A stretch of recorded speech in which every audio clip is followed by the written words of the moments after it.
আমি নিজের হাতে মাংসর কিমা বানাইতেছি।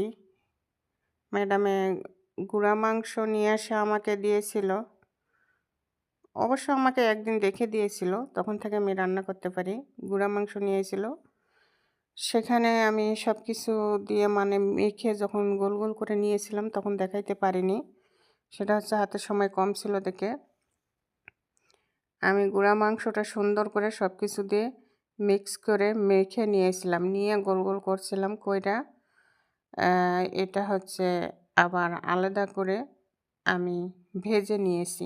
গুঁড়া মাংসটা গোল গোল করে নিয়ে আমি ভেজে নিয়েছিলাম। ভেজে নেওয়ার পরে হচ্ছে সুন্দর কইরা এটা এখন আমি রান্না করতেছি। কেন?